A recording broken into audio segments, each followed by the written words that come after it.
Namaste and welcome to this exciting episode of Sattology Debunking Mythology. Sattology means science of truth or study of truth. Opposite to that is mythology or mythology, which means science or study of fake, lie, or imagination. I am very grateful to all of you for 2023, including our college programs. Thank you all and encouraging me to write books and also receiving the books very warm-heartedly in US, Australia, New Zealand, and Canada, and UK also. By the way, some people have started ordering in UK also. I have a very special guest today. I love him, and I have never hidden that fact from any of you. And he was one of the first shows that we hosted. A celebrity. He's on the celebrity playlist also of Sattology, and he has done a wonderful contribution to a Bharatiya consciousness in India also. Author of Krishna series of books, and also All Religions Are Not the Same. So hold on your questions and please ask. This is a live show. आप question पूछ सकते हैं. आप सबका बहुत बहुत स्वागत है इस शो में. और संजय दीक्षित जी जुड़ चुके हैं हमारे साथ और मैं उनको लाइव ले रहा हूँ. So please welcome Sanjay Dikshit ji on Sattology. Namaste. Namaste Sanjay ji. Namaste. Namaste, Aditi. I'm getting an echo, so I don't know what is the problem. It is the एक मिनट रुकिएगा. Wait a minute. मेरी साइड ये कुछ होगा. Let me. Actually our cell phone was on. हमारा दोनों side चल रहा था. फोन भी ऑन था. So now I think should be good. Okay.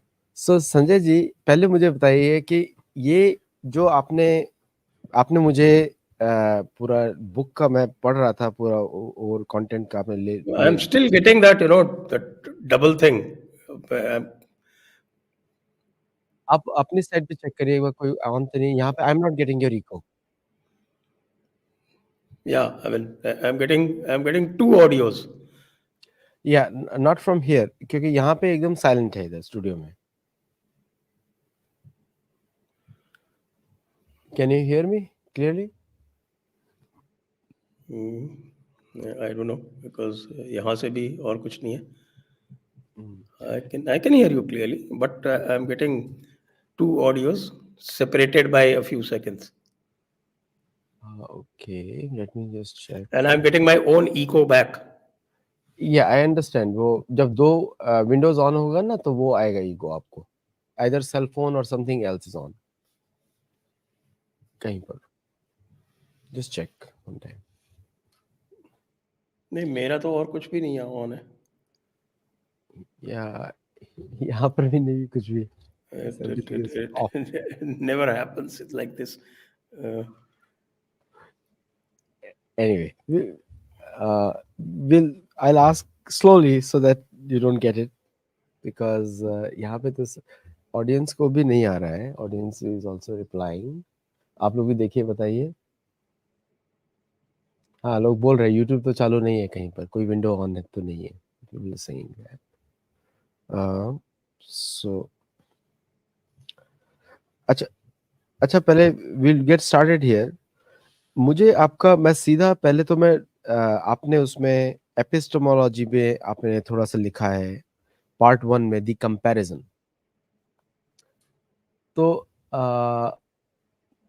तो मुझे ये बताइए कि ये जो बुक आप लिख रहे थे तो कौन से डिफरेंट फ्रेमवर्क्स में आपने कंपेयर किया सबको?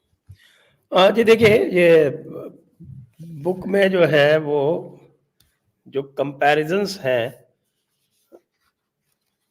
ये मैं दिखाऊं. ये देखिए, दिस इज द बुक. हाँ, ये बुक है और इसमें ये जो पार्ट 1 है वो कंपैरिजन है. और कंपैरिजन में डिफरेंट फ्रेमवर्क्स, ये पहला चैप्टर है इस बुक का.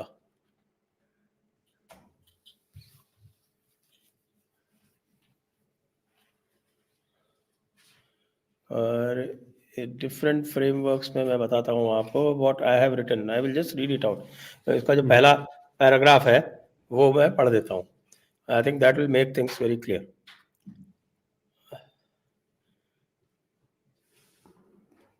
It says the fundamental difference between the Sanatana and the Abrahamic worldview is that of different frameworks in which these systems operate. The Sanatana system, in its essence, is an experiential framework that creates a knowledge system. Whereas the Abrahamic systems belong to a belief framework. So, this is experiential framework versus belief framework. In deference to commonplace usage, itself born out of a Western epistemology, we refer to both as religions. Even though Sanatana Dharma does not lend itself to the self-righteous, supremacist definition of religion, born out of a claim of God's exclusivist intervention into the affairs of humankind. In fact and practice, Dharma is the very antithesis of religion. One is an open flowing river, the other is a pond bound from all sides. Another important difference in framework is that the entire corpus of the Sanatana system or Hinduism, which Swami Chinmayananda called a library, is a description framework, whereas the limited one book and its associated corpus of Abrahamic religions is a prescription framework. तो ये 2 points आ गए यहाँ पे. Now you have what is called the experiential versus belief and description versus prescription. At another level, the Sanatana is an open architecture framework operating with the underpinning of knowledge, whereas the Abrahamic religions operate in a closed architecture framework underpinned by belief. एक American जो पादरियों का एक conference होता है, conclave होता है, और मैं उससे कनेक्टेड आपको ये क्वेश्चन पूछूंगा इसी सेक्शन पे. वहां पे वो लोग क्रिश्चियनिज्म, इस्लामिज्म और जुडाइज्म को रिकॉग्नाइज करते हैं, बुद्धिज्म को भी रिकॉग्नाइज करते हैं, लेकिन हिंदुइज्म या सनातन धर्म को रिकॉग्नाइज नहीं करते, including native religions also, native culture religions also नहीं रिकॉग्नाइज करते. तो मुझे एक बात बताइए कि जो डिफरेंस इन फ्रेमवर्क है, हाउ डू यू थिंक कि हम लोग रिलीजन में भी फिट हो और धर्म में भी फिट हो? हाउ डज इट हैव, क्योंकि ये अमेरिका में रिकॉग्नाइज नहीं करते ये लोग, इसलिए हिंदू पादरी को अगर, because there are lot of Hindu priest working in the US army also, there are around 1200 Hindu priest in the US army today. और तो जो अमेरिकन जो सनातन धर्म की तरफ आ रहे हैं, how they have to present as equal. जैसे विवेक रामास्वामी ने बहुत अटेम्प्ट किया, लेकिन हम और आपको, हम लोग को मालूम है कि कैतव धर्म है, ये सारे के सारे कलयुग के कैतव धर्म है. सो हाउ डू यू हम लोग उसको कैसे फिट करें, या उसको फिट करने की जरूरत है या नहीं है?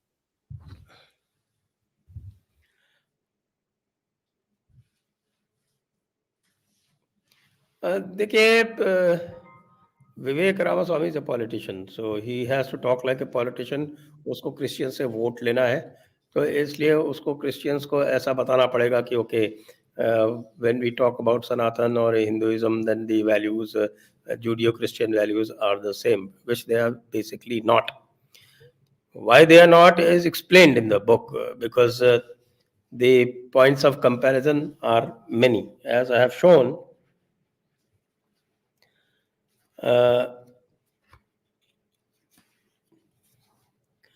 There are as many as 8 parameters on which comparison has been made, and on which it has been shown that the dharmic or the what we call the inquiry systems are totally different from the belief systems. So dharmic versus Abrahamic, or inquiry system versus belief systems. So as I said, the first one was the different frameworks. The second is the different ways of interpretations. The third one is the different attitudes to scientific method. Fourth is different time concepts. Then fifth is the different logic concepts. then sixth is different epistemology, then seventh is different cosmology, and then eighth is different eschatology or the death concepts. So there are as many as 8 points of difference on which the comparisons can be made. And if you want only one, if you say that okay, give us one fundamental difference. So that one fundamental difference is the time concept. काल काल के बारे में तो हम लोगों ने पिछले काल, संसार. See, what is sansar? Sansarati iti sansara. That is one that is eternal. That one never ceases. That one never ends. That sansarati iti sansara. Whereas for them it is finite time. There is a beginning, there is an end, and here there is no beginning, no end, and then a lot of other things. For instance, because it is infinite time, that is why you get the concept of rebirth, the cyclical time, the ever moving atma, all these things, the inclusive, the inclusion, the inclusive tendencies, all these are functions of that eternal time. एस्केटोलॉजी पे भी आपने बात किया, because when they से rest in peace, और हमारे यहाँ बोलते हैं आपकी आगे की यात्रा सुलभ हो, आपकी आगे की यात्रा शुभ हो.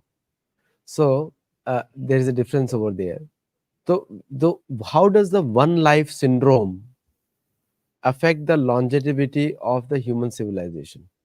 मतलब वन लाइफ सिंड्रोम जो है, मसीहा syndrome, so where does the Sanatan Dharma stand in terms of one life syndrome and also one masiha syndrome, or the protector, वो एक कोई prophet आएगा बचा लेगा? What do you say on that, Sanjay ji? I'm just exiting this streamyard and joining again because that is very, very disturbing. I'm just not able to make out what you're saying. All right. तो दोस्तों, अभी जो हम लोग बात कर रहे हैं, वापस जुड़ रहे हैं, वो जो मेरा पूछने का मतलब ये था क्वेश्चन को, कि किस तरह हम लोग जो ये बोलते हैं rest in life, rest in peace, एक लाइफ का जो सिंड्रोम है, वन लाइफ सिंड्रोम, और ये मसीहा सिंड्रोम है. देखिए, हमारे सनातन धर्म में भी हमारे गुरु हैं, आचार्य हैं, जिनकी हम सेवा करते हैं, और हमारे अनेक देवता हैं जिनकी हम सेवा करते हैं. देवताओं को ही भूलना नहीं चाहिए. लेकिन यहाँ पे कोई ऐसा सिस्टम नहीं है. इन्होंने क्या किया कि सारे नेटिव कल्चर्स को, इंक्लूडिंग सनातन धर्म को, इन्होंने बाहर फेंक दिया. अब ये लोग फंसे पड़े हैं कि अब शरीर माने या आत्मा माने, कौन छोड़ के गया, अगर मर गया तो कौन गया. एंड सारे उग्र कर्मा उसी कॉन्शियसनेस पे आता है. ये मेरा क्वेश्चन है संजय जी से. Ji. Now can you hear me? Yes. Now Amazing. everything is Amazing. I'm happy you are happy. तो संजय जी, मेरा क्वेश्चन ये था कि ये वन लाइफ सिंड्रोम की जो बीमारी है और वन मसीहा सिंड्रोम की जो बीमारी है, मसीहा कोई बचाने आएगा, एक कोई हीरो बचाने आएगा. सारी कॉमिक्स थ्योरी इसी पे बनती है, सुपरमैन आ गया, ही मैन आ गया, ये सब ऐसे बनता है. So how do you think that compares with anything with us, with our Sanatan Dharma consciousness? सनातन धर्म तो नेटिव अमेरिकन भी फॉलो करते हैं, सेम चीज है. परमात्मा, आत्मा, भूमि, ईश्वर को बिलोंग करती है. सेम कॉन्सेप्ट है नेटिव अमेरिकन का भी. मुझे नहीं लगता कि it is exactly like that. वैसे तो हमारे भी गीता में कहा गया है कि यदा यदा ही धर्मस्य ग्लानिर्भवति भारत. तो वो तो हमारे यहाँ भी कहा गया है. परित्राणाय साधूनां विनाशाय च दुष्कृतां धर्म संस्थापनार्थाय संभवामि युगे युगे. तो वो संभवामि युगे युगे, भगवान बार बार अवतार लेते हैं, ये तो हमारे यहाँ भी है. लेकिन वहाँ जो मसीहा है, वो मसीहा मैसेंजर है, वो भगवान स्वयं नहीं है. वो ऐसा क्यों है? वो ऐसा इसलिए है कि उनकी एपिस्टेमोलॉजी में जो भगवान है वो सर्वव्यापी नहीं है. He is not all pervasive. It's not like that with समम सर्वेषु भूतेषु समम सर्वेषु भूतेषु तिष्ठन्तं परमेश्वर, ये तो उनके यहाँ नहीं है। तिष्ठन्तं परमेश्वर समम सर्वेषु भूतेषु, that he is inhering, that he inheres the Brahman, inheres in every being, not just human being, and not just in animate beings. He inheres in every sentient and non-sentient being. ये तो Abrahamic concept है नहीं, आप जानते हैं Abrahamic concept is very limited. It says that okay the God और अल्लाह और यावे is all by himself. He is the creator. So this is a creationist theory, that there is a separate creator and everything else is his creation, and he does not inhere in his creation. The creator and the creation are separate. So that is why, because he cannot inhere, he has to send some agent. That agent is the prophet. So that is the theory of the prophet, or that is what is prophetism. That is a claim to prophethood. After all, what is an ism? Ism is a claim. And that is why they label us as Hinduism, claim to being Hindu. What is the literal meaning of Hinduism? Claim to being a Hindu. And there is no Christianism, it is Christianity. And earlier there used to be a Mohammedanism, but now it is Islam. There is no Mohammedanism, there is no claim to Muhammad's faith. So it is also a very clever play on semantics. You know that. Very clever. Play on semantics. So that clever play on semantics also means that what you were trying to compare, that okay, you have saviors, and so those saviors are prophets or agents that are sent. That is why Jesus saves. Jesus comes and saves. How he saves, nobody knows. I mean, you can't say it is a truism that nobody can save by dying. People can save only by killing others, but he still manages to save. So that is the biggest mythology that goes around. But then they call that as reality or history, and they call our history as mythology. But that is basically a power equation, because they have wielded the power now for the last 400, 500 years. So they have inverted everything, and they have inverted the knowledge spectrum as well. And therefore, the savior as an avatar and savior through prophet, they basically cannot be compared, because the epistemology is absolutely different. No, in the The beginning, logic is very different.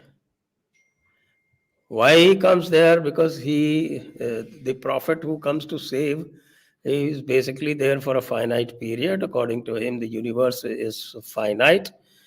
It is going to last only a few thousand years. In fact, the basic negation of the prophetism is that every prophet has uttered something about how long the universe is going to be, and he's getting proved incorrect with every passing year. You know that there is a hadith by there is a hadith that says that the world would come to an end of about 100 years after uh, Muhammad. And as far as Christians are concerned, you know that Newton predicted it to be 1920, the end of time. And then, of course, you had another prophet called Fukuyama who said that end of history has occurred already. So, end of history also meant that end of time was coming. Then they advanced it to 2020. Some of these denominations said that 2020 would be the उससे पहले 2012 भी हुआ time. था, 2012 भी हुआ था उससे पहले. 2012 भी हुआ था. हमारे यहाँ भी उसके बहुत एक ब्रह्मा कुमारी सेक्ट है हमारे यहाँ. They also predicted end of the world in 1984. Nothing happened. Why nothing happened is because it cannot happen. Cannot happen. It cannot happen. Time, as I have also mentioned in this book, because now there is going to be a fundamental revolution in the theory of time, and this ever expanding universe. Now, Professor Subhash Kak has come up with uh, this theory of e-dimensionality applied to cosmology. And this e-dimensionality, when it is applied to cosmology, it shows that there is nothing called your dark energy that is propelling the universe into an ever expanding mode. Actually, the universe is expanding, then contracting, and then expanding again, which is fully in tune with our Kalpa theory. So So that is Kalpa, the difference between the savior uh, complex or the savior syndrome of the Abrahamic religion and the avataravad of the Sanatana Dharma. Because very the avatar comes to basically ensure that the cycle of time continues forever. And a prophet comes in order to save human beings, in order to ensure that the end of time is reached quickly. एक आपने बहुत important बात शुरू में बोली थी about the belief versus experience and 25th December we just passed, and 25th December for some people, 25th December is the day of Satan. And these people, sometimes in the other non Sanatan Dharma cultures, we see that they kind of demean pagan, shaman, and Hindus are taught as shamanism in many universities. The Hindus are extension of shaman. So I am seeing the titles of a book actually. I'll urge the readers to get this book. I'm also going to get this book. Part 1, the comparison, part 2, the Sanatan umbrella. So I'm still on the part 1 actually. And in the part 1 you talked about cosmology, which I uh, put it out in detailed research. Our cosmology is completely different than what they ever teach here. Completely different. And so in the belief versus experience category, how our Hindus can understand that these people, they when they believe in something, they want to impose on others. And when you seek for knowledge, so belief is not knowledge, and when you know, you don't believe. So how do you put it across to defend people who are native Hindu Sanatan Dharma followers, who are trying to defend against constant attacks by the Western academics or even Islamic academics? Because anti-Brahmanism is spread by them also. No, it's very simple. It's very, very simple because whatever Sanatan Dharma is saying, it's based on observations. It's based on observations within and observations outside.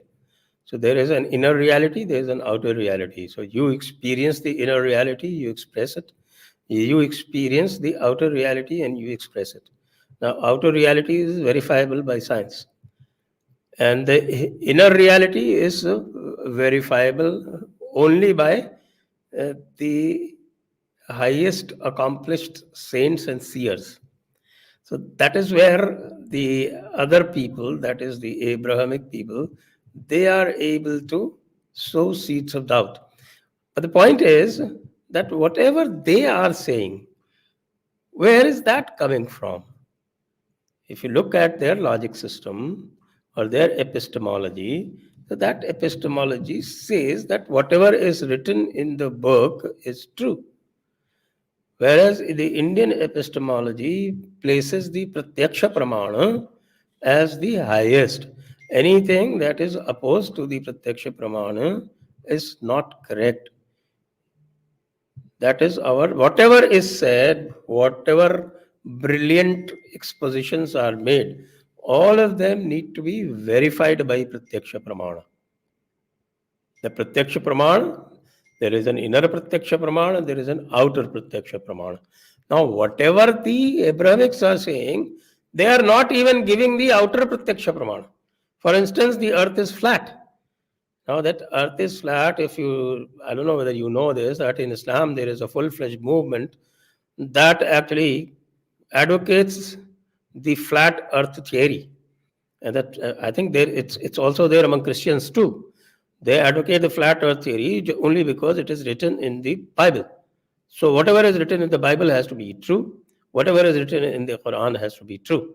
And whatever else your eyes see or your senses experience is actually incorrect.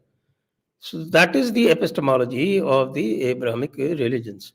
That epistemology does not hold in the Sanatana Dharma, whereas if you only compare it even in the outer reality, whatever you experience through your senses can be expressed, and that if it negates, you heard Shankaracharya also that if you see something and that uh, negates the Shastras, then what you see is actually correct.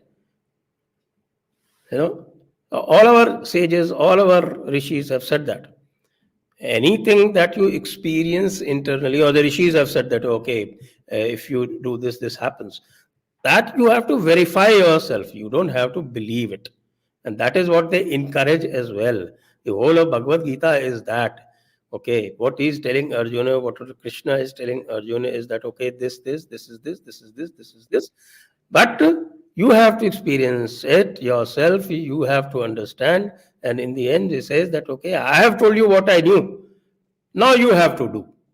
Yathechasi tatha kuru gives him the choice. So that is the kind of openness and inclusivity that is the hallmark of the Sanatana Dharma or the Sanatana systems, and that is what is meant by the logic and epistemology of Sanatana Dharma. And that is why we say that it is fundamentally different from what you see in the Abrahamic religions. You quoted Bhagavad Gita, Sardharman parityaja mam ekam sharanam praja. Aham tam sarvabhebhyo mokshayishami mashaja. Bhagavan says very clearly that But he says that after Arjun continues, when he gives him the choice, I think it's 18.66 when he is given the choice, Yadhechasi tatha kuru. And even after that, he actually bows to him and says that, okay, I am only going to be guided by you. It is then he says that, okay, sir, dharmana parityajya mamekam sharanam vraja aham tvam papebhyo mokshiyishyami mashucha. So it is the choice that Arjun has exercised that leads Bhagwan to say this, not otherwise. He doesn't impose himself. He gives them a choice, he exercises a choice, then he says, okay, now that you come to my Sharan, then this is what I am going to do. and that's the biggest insurance policy for viewers. There's a very good insurance policy is given. Coming to one more question on the first part, because you said different ways of interpretations. So different ways of interpretations of various. So what is the basic thought process of the Abrahamic person? How does he interpret his belief, and tries to, and how does a Sanatan Dharma person interprets? Because English is a very funny language. You're discussing in English because there are many Indian Americans and also many urban Indians who love to listen in English also. So when we say that like we are logically wired in a different way, and that's why we excel also, because we think from Sanskrit, speak in English or in any other Indian language. How does the power of intellect work in interpretation? Because our logic is different, their logic is different.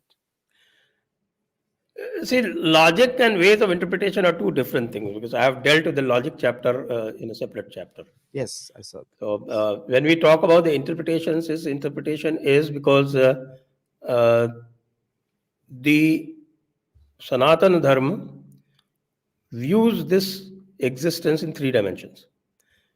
And those three dimensions are what is called the gross dimensions, or what we call Adi Bhautik, the physical dimension, and the subtle dimension, or what we call the Daivi, Adhidavik, the divine. And the third is, of course, the uh, beyond senses dimensions, or the para dimensions, which we also call the Adhyatmik, that relates to Atma and Paramatma. So, if you want to interpret the story of Krishna, for instance, you can interpret in three ways. You can look at Krishna as Krishna Leela. Krishna Leela, as you see in the Bhagavata Purana, where he is a divine being, and then whatever happens around him is a Leela. You can interpret him the way I have written my trilogy. You've read my trilogy. You've seen that. Okay, I have taken Krishna to be what we call a superhuman human being, and then I have interpreted everything in that manner. What I have also called intellectualizing the divine story. So that is the physical way of interpretation. And third, of course, is the Adhyatmic way, where all the divine Leelas, they become a symbolism, and then you go into the deepest recesses. And that is how even Bhagavad Gita, of course, is very much into the Adhyatmic realm. That is the highest expression of Indian thought. So, mostly you should only look at it from the Adhyatmic point of view. But the entire Krishna story can be interpreted in three different ways. That is why when people say, okay, it's only a mythology. So what they're expressing, the Abrahamic mind is what they're saying is that, okay, this is a divine story, so this must be a mythology. They do not realize that actually there was a person, there was a historical Krishna also, and that is the physical story. That is the uh, gross mind. And that is because, as I have explained later on in the Sanatana umbrella, is because the Sanatana psychology is four dimensional. You know this, that's Vaikari, Madhyama, Pashyanti, and Yes. Para. Whereas the psychology, the Western psychology, ends at the third dimension itself. It doesn't lend itself to the fourth dimension at all. And you would be, it would be interesting to know for everybody that when Freud and Carl Jung were framing their prognosis and framing their theories, they actually came across it because a lot of their theories they have been taken straight from the Indian psychology. And they did come across this dimension of para, but the system was such that that kind of a revolutionary theory they could not have exercised without taking the permission of the church. And when they went to the church with their theories, the church said, no, you remove this para dimension. There's nothing called Adhyatma. You cannot have this union of Atma and Paramatma. And that is why the Western theories are incomplete. As Dalai Lama said, I quoted the Dalai Lama here. He said that the Western psychology is like a kindergarten Exactly. compared to Indian psychology. So that is the fundamental difference in the interpretations. And you would see this all along. You look at the translations of the Vedas or the translations of the Bhagavad Gita. Uh, if you look at Griffith's translation of the Veda, it is totally one dimensional.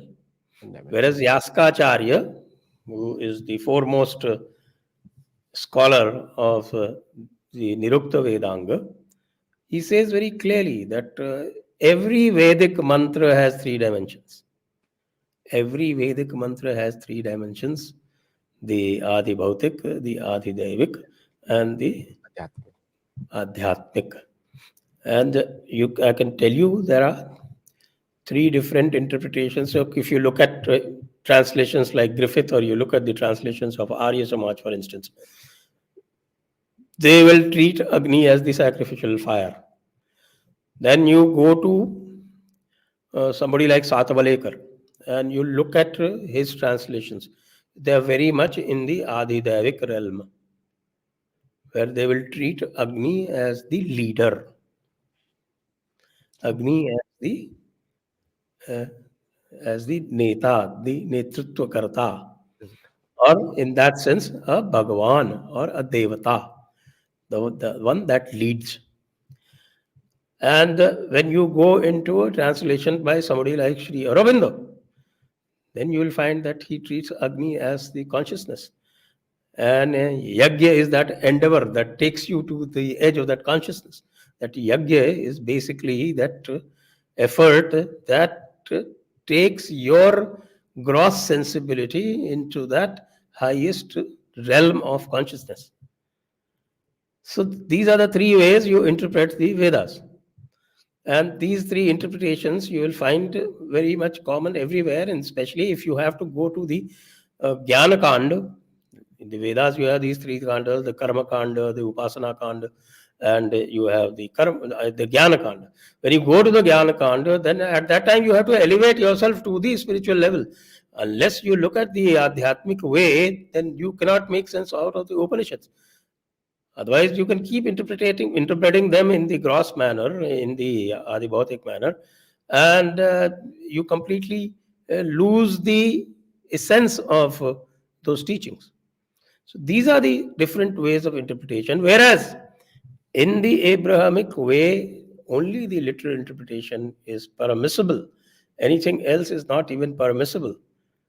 Just as the church forbade Carl Jung from making any interpretation with regard to the para level, the para star of human psychology or the human mind. Similarly, they cannot allow you in their epistemology. The only proof is the proof of the book. There's nothing that can negate the proof of the book. Shabda Pramana is the only Pramana. Whereas for us, no Shabda Pramana is valid till it is corroborated by Pratyaksha Pramana.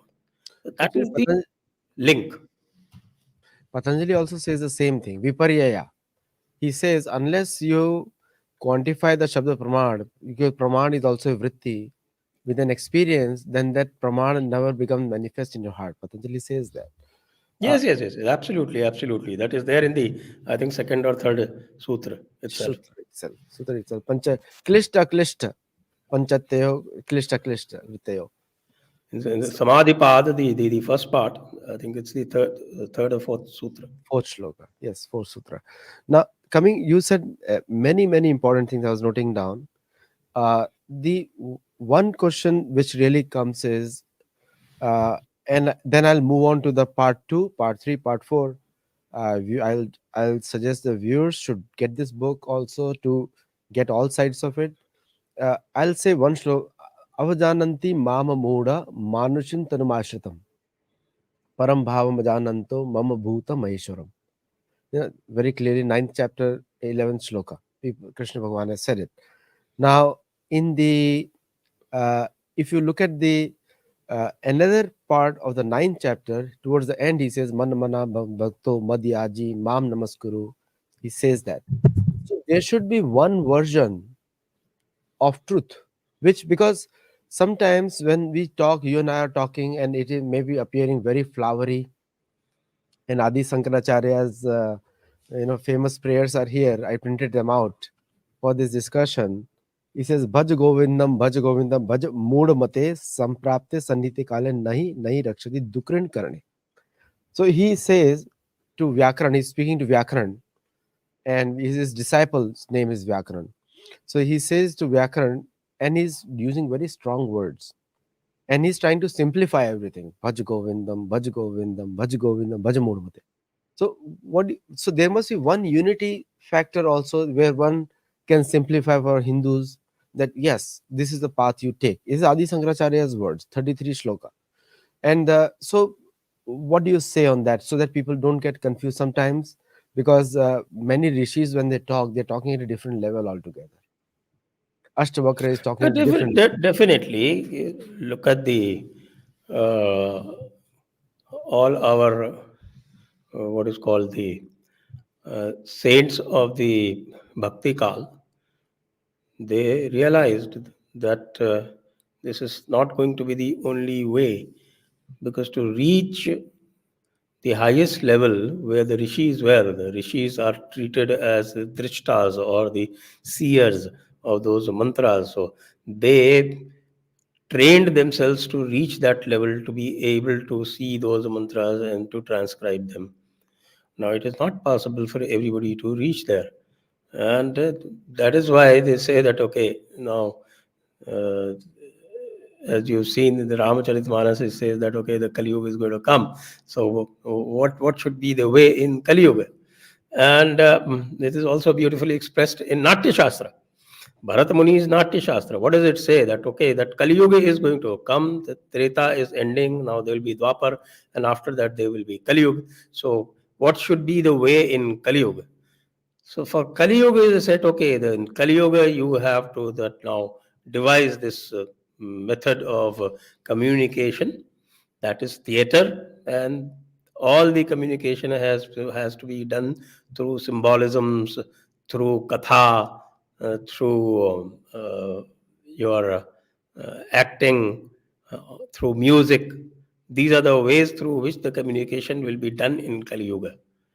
So that is the way that our rishis, the I would call them rishis only, the all the saints of the bhakti kal, and those bhakti kal rishis actually communicated all this beautifully to the masses who were not well schooled in those dharmic interpretations or in that language, but they still managed to communicate it to them and to keep the dharma going. Tulsidas ji did a wonderful work also in the Bhakti. Actually, Bhakti period is still going on. Krite dhyayate Vishnu Tretaya Majto Makhe Dwapari Paricharam Kalau Tad Hari Kirtana. So Bhakti Kal never ends. We can say from the beginning of the creation. So my one, you said many important things in your discussion, and in your book also you mentioned the Vaka Kosha Chakra manifestations Brahman, and we Patanjali Yoga Sutra, we talk about vritti, and viewers who want to know Pramad is a vritti, Pramad, Viparya, Vikalpa, Smriti, Nidra. These are the five vritti, and Yeah. these are the underlying terms of the mind. Because chitta, they don't know chitta vritti nirodhascha. They don't know chitta. So vritti is it's like a PhD for most of the Western Abrahamic concepts. But our sadhu focus on the vritti, because then mind it becomes in satuguna. So now the guna also you need to learn, because guna also is not just qualities, it's a quality of the nature.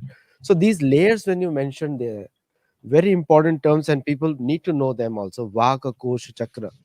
So the Brahman, when I see a Western author, first of all, I'll request the readers or anyone who is wants to get this book, stop reading any Western translation of anything related to Sanatan Dharma. And students who are part of the Harvard, Yale, stop learning about Sanatan Dharma or Hindu culture from a person who is a pastor also. Like the dean of Hindu studies is Clooney. So don't even Frank Clooney. Don't even go there. Don't even study his translations. He has done something on the Ramanujacharya 3 steps. Don't even read that. That is going to confuse you further. He himself is a Christian pastor. So now, so what do you say about these layers? And then I'll come to the ninth darshan, which is a very important topic. You have done so much. Niguna Saguna, Hindutva versus Hinduism debate, understanding Hindu symbolism. So the layers we want to touch upon. What do you describe about the Vak Kosh? Probably we'll have to do 10 shows on this book. I know it's already 45 minutes. So, I think that second part we can do for some other time. Otherwise, Maybe you can just explain a little bit, then we'll come into yeah, I mean, and I'll take, Vak. I'll play Vaad Vivad I'll, with you I'll, all, I'll, all day long. I don't think I'll have time for detailed explanation, but I'll just spell it out. What is called Vak is um, the psychology, or as I mentioned, the Vaikhari, Madhyama, Pashyanti, and Para. Then Kosh, we know all the Panchakosh. We know the Panchakosh, and then the chakras, we know the Sapta chakras or the Ashta chakras as they are called. And manifestations of Brahman, as I said, that Eko Vashi Sarva Bhutantaratma एकम रूपम बहुधा यह करोति. अब ये जो है ना, this I have given that one logic that I am telling the Abrahamics that nobody is able to answer, is that okay? Why is it that your omnipotent God, you call the God or Allah or Yahweh, says that he is all powerful, he can do everything. So if he can do everything, what prevents him from assuming a human form? What prevents him from going into a murti? Is it a self imposed restriction? Or is he frankly incapable of doing it? Now, they will never admit that he is incapable of doing it, but then they are not able to explain that if he is not incapable of doing it, why is she so jealous? You call him that, okay, that he is again all powerful, all knowing, everything he has, all. Then he says that, okay, he is Nirakar, but he is not Nirgun. I mean, it's very funny that the Abrahamic God is without form, seemingly without form, but he has all the attributes. He is a jealous God. 10 Commandments. In the 10 Commandments, he says that, that yeah, Jehovah is telling Moses that I am a jealous God. So, what is jealousy? We treat these as weaknesses. The Shadari, Kama, Krodha, Moha, Kama, Krodha, Lobha, Moha, Mad, Matsarya. Okay, and then when we talk about Ravana's 10 heads, then we add 4 more. Raga, Dvesha, Ahankar, Krurata. These are human weaknesses. So, how are these human weaknesses manifested in somebody at the level of God? Are there hierarchies? Because for Hinduism, there is one supreme, that there is one Mool Tattva. Okay? Everyone agrees. Now, that Mool Tattva, earlier, all different sampradayas used to call that Mool Tattva. Vaishnavas would call him Mahavishnu, the Shaivas would call him Sadashiva, the Shaktas would call as Devi, or even different Shakta Sampradayas, somebody would call Kali or Durga or Chandi. Then, in fact, if you read the Durga Saptashati, so you can see that, okay, all the Devis are all coming from one source. Then you also had those other sampradayas, Ganapatya, Kaumarika, Saur. These are the 6 main sampradayas. Now, all these are names of Brahman carved out by different sampradayas. You have been in ISKCON. ISKCON says that, okay, it is Krishna who is the supreme consciousness. And all of them, they have a trinity. Brahma, Vishnu, Mahesh. They are all that is second level. Brahma, Vishnu, Mahesh are second level to Brahman. That Brahman can be Mahavishnu, Sadashiva, or Durga, or whatever name you give. There is a Swami Narayan Sampradaya who says that Sahajananda is the Brahma. Swami Sahajananda is the Brahma. And then there are Brahma, Vishnu, Mahesh. A lot of, But everybody agrees that there is one supreme essence, one Moola Tattva. You can call it Brahma, you can call it by any other name. So that is level number 1. Then the Trinity, what is called the Trigunatmak Prakriti. The Trigunatmak Prakriti is level 2. And Devatas are at all the Devatas, which are basically the points of consciousness in your brain, are at number 3. And our friends in the Abrahamic religions never tire of comparing their God to these level 3 devatas of ours. So what is the point? I mean, why are they feeling so? Why do they bring their level of their God down so much? That is my basic question, actually, to all my Abrahamic friends. Sanjay ji, हमारे show पे लोग 1.5 घंटा सुनते हैं, ठीक है? लंबे लंबे शोज होते हैं, सो आप जितना मर्जी खुल के बोल सकते हैं, कुछ अभी नहीं है, but I I respect your time also, तो इसलिए I will keep it as per your wish, जितना लंबा आप करना चाहें. So Then I think we have to finish within 1 hour. Okay, so one, मैं I will take questions from the viewers also, और मैं एक कॉमन थीम में देख रहा हूँ. सभी लोग मुझे बोल रहे हैं कि ट्रांसलेशंस के ऊपर, और Veda scripts were so badly transformed, और बुक्स के ऊपर Hindi Rupa, like people are asking more about those things कि हाउ दिस इज ट्रांसलेटेड, और वेयर translations can be there, and also the correct version of the concepts explained. तो इस book में आपने काफी अच्छे अटेम्प्ट किए हैं सारे, जो पार्ट 3 में आपने, पार्ट 3 इज, मैं I will make different shows on each of the parts, because it is important for us to discuss these things openly without any, and I'll also bring counterpoints also on each of these areas. So the Abrahamic conceptions or principles in origin, उस पे भी काफी है, लेकिन एक मुझे बहुत अच्छा लगा इसमें थोड़ा सा पॉइंटर दीजिए. नेक्स्ट शो में हम लोग will take it detail. Intra Abrahamic conflict, इसके बारे में हमने कभी भी ध्यान नहीं दिया, क्योंकि ये कभी एक दूसरे के साथ नहीं सकते. प्रेस्बिटेरियन लूथरन के साथ नहीं रहेगा, Mormon will not like the Christian, Catholic will not like the Mormon, and the Mormons were in ऊटा were the, उन्होंने सारे कैथोलिक्स को बाहर फेंक दिया. And the Mexico doesn't like the Christians, क्योंकि वो कैथोलिक कंट्री है. तो ये तो इनके बीच में क्रिश्चियंस के विरुद्ध, क्रिश्चियंस के अंदर ही करीब 1,500 डिफरेंट सेक्ट्स होंगे, कोई एक यूनिटी, यूनिफॉर्म यूनिटी नहीं है. On and all of them are recognized in the Western countries as separate religions. So लोग बोलते हैं कि एक कंट्री अमेरिका में एक ही रिलीजन, नहीं. America has more than 150 recognized religions. और same in the Islam also, Islam में भी काफी ब्रॉड ब्रॉड कैटेगरीज है. So just comment on one this thing, and then we will end the show.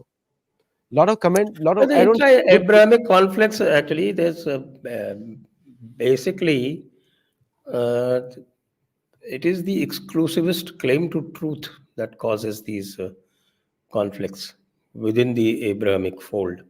Whereas you can see, I have mentioned so many sampradayas, but there is actually no conflict because all paths are valid. Ekam sat vipra bahudha vadanti is actually followed in practice all over. So of course we have some, discordant notes here and there, but largely, within the Sanatana fold, all paths are valid. It is only lately, under the influence of the British, that you got some abusive sects coming, but even they are fringe. Okay, but the entire mainstream, I would say that 90%, if you leave aside some 2-3% on the left and 2-3% on the right, then the entire mainstream says that all paths are valid. The only trouble is that when they say these all paths are valid, then they also start treating those as valid who actually do not conform to the dharmic path at all.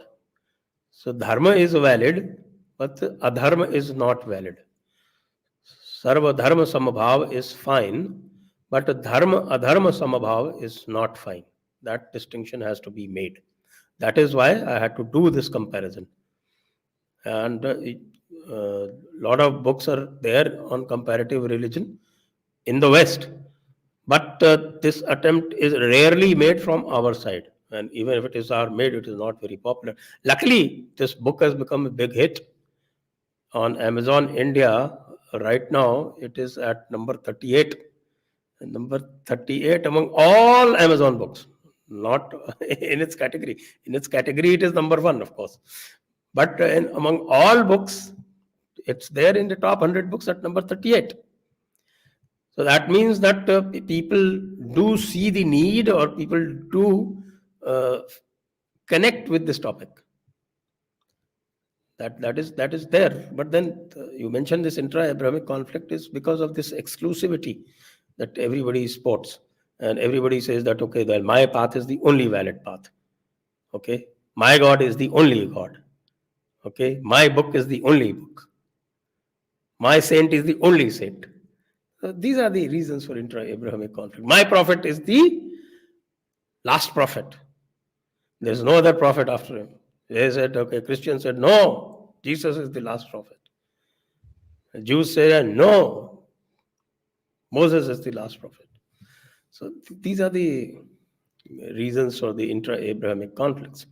And of course, the Jews-Christian conflict is, of course, very much interesting in the sense that they talk about blood libel. Hitler was actually exacting blood libel, revenge for the death of Jesus. Yes. Jesus was a Jew. He was killed by the Romans, but they have been exacting revenge from the Jews. So all these funny things are there. That is why I had to write specifically about the intra-Abrahamic conflicts. In one of Gold, Glory, and God also, I covered Judaism issues. Uh, so, viewers, thank you all for joining today. And I could not go through the entire gamut which I want to cover, but I will do multiple shows on these topics because these are concerning to our daily lives nowadays. And thank you, Sanjay ji, for joining today, and all the viewers who enthusiastically participated. And please do like, share, and widely share, and let us know your feedback so that we know. And those who are in the US or in the West, this book is available on garuda.us. Okay. GARUDA.us. So you can buy this book from garuda.us. And those who are, of course, in India, it's very much available on the on Garuda as well as on the Amazon. And right now, it's in the top 100 of Amazon at number 38 as at this moment. So already people are ordering. There's one I ordered the book. Sanatan Vedic Dharma has ordered the book actually. So thank you very much, Sanjay ji, and all the people who are asking for Hindi edition will be out very soon. I'm sure it's going to be out very soon. I have a great problem. I have a great problem that for anybody to be able to translate into Hindi, he has to know about Sanatana Dharma, he has to know about the terms that are used in the various other religions. So all this is required. So I have been searching for such a person. I'm not finding one. Sanjay ji, same problem I have with all the books I've written. Unless they understand, study, then only they can translate. नहीं तो बहुत सारे मतलब समझ में नहीं आएंगे English से हिंदी में. Because I Correct. wrote it to debunk mythology in the West. अभी हिंदी में कैसे उसको debunk करना है, कहाँ पे debunk करना है, there is no comparison there. So, but thank you all the viewers for watching. अच्छा संजय जी आपका बहुत बहुत धन्यवाद. और जय श्री राम, राम मंदिर खुलने वाला है. Please, अभी big celebrations are going to begin. Participate in those celebrations and don't become like Sitarams of the world who are ignoring the celebration. You actually follow Jai Sitaram, Jai Siya Ram. So join us there also. And in the US also, we'll have celebrations in San Diego and many of our campuses when the Ram temple opens up. And for many Americans, it's very difficult to come to India. It's too expensive for them. We'll try to see how many we can take with us after the opening ceremony, because the opening ceremony is impossible to go for anybody unless they have prior appointments and prior bookings actually. So thank you all very much. Jai Shri Ram, and I will see you in the next show. Jai Jagannath. Jai Shri Ram. Jai Shri Ram.